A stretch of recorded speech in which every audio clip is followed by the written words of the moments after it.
Tapi kami minta agar Yusril mengakui saja. Jangan berkoar-koar demi demokrasi. Makin banyak saja yang melabrak Yusril Izzah Mahendra setelah Yusril menjadi kuasa hukum dari pembegal partai, pembegal politik, musuh demokrasi, alias kubu KSP Muldoko.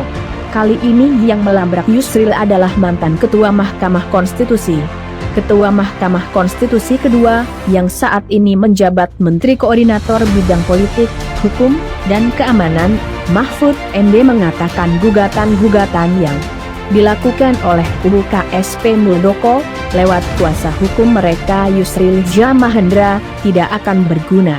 Ya nggak bisa dong, Mahkamah Agung kok membatalkan ADART. Kalau mau dibatalkan, salahkan menterinya yang ngesahkan, artinya menterinya itu yang diperbaiki kan gitu, bukan ADART-nya gitu. Sehingga sebenarnya pertengkaran ini tidak ada gunanya. Mahfud menilai langkah hukum tersebut tidak akan mengubah apapun. Gugatan Yusril ini tidak akan ada gunanya. Karena kalaupun dia menang, tidak akan menjatuhkan Demokrat yang sekarang.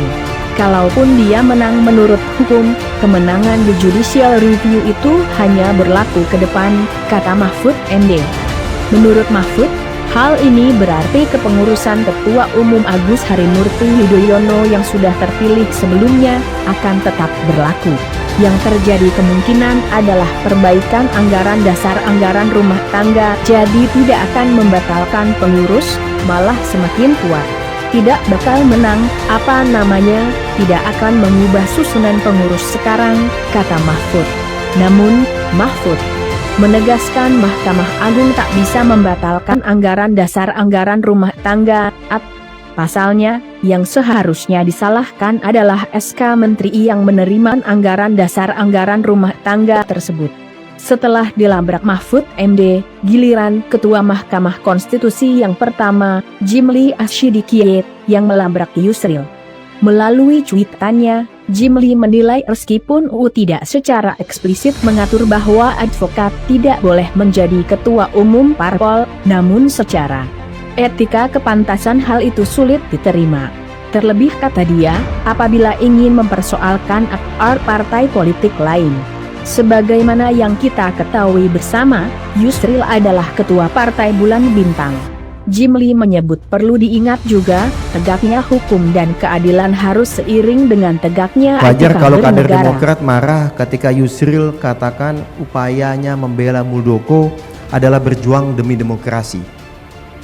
Kalau benar demi demokrasi, benarkan dulu ADART partainya Pak Yusril. Itu baru masuk akal. Meski UU tidak eksplisit larang advokat jadi ketum parpol, tapi etika kepantasan sulit diterima, apalagi mau persoalkan anggaran dasar parpol lain. Meski hukum selalu tertulis, kepantasan dan baik buruk bisa cukup dengan sense of ethics. Menurut Hamdan Zulfa, mantan Ketua Mahkamah Konstitusi, sekaligus kuasa hukum Partai Demokrat, uji material yang diajukan oleh Yusril bukanlah terobosan hukum tetapi akan mendorong penyimpangan hukum. Oleh karena itu saya perlu menegaskan bahwa oleh karena itu hak uji material yang dilakukan oleh para pemohon ke Mahkamah Agung bukan terobosan hukum ada, tetapi usaha mendorong untuk mengimpangi hukum yang ada. Pernyataan mantan Ketua Mahkamah Konstitusi ini menunjukkan bahwa Yusril telah melakukan kesalahan ketika menjadi kuasa hukum kubu KSP Muldoko.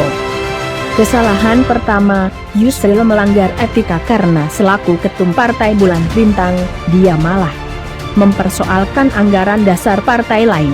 Kesalahan kedua, tindakan Yusril ini percuma, karena menang kalah gugatan Yusril, Ketua Umum Partai Demokrat adalah Sekarang AHY. kami tidak bisa membayangkan berapa KSP Muldoko harus membayar Yusril pada posisi KSP Muldoko yang salah dan kalah. Kesalahan ketiga, Mahkamah Agung tidak berwenang memeriksa akar partai karena itu bukan peraturan perundang-undangan. Dengan demikian posisi Yusril jelas berada di posisi yang salah. Lalu kenapa Yusril masih mau membantu kubu KSP Muldoko? Apa jangan-jangan ini demi 100 miliar rupiah?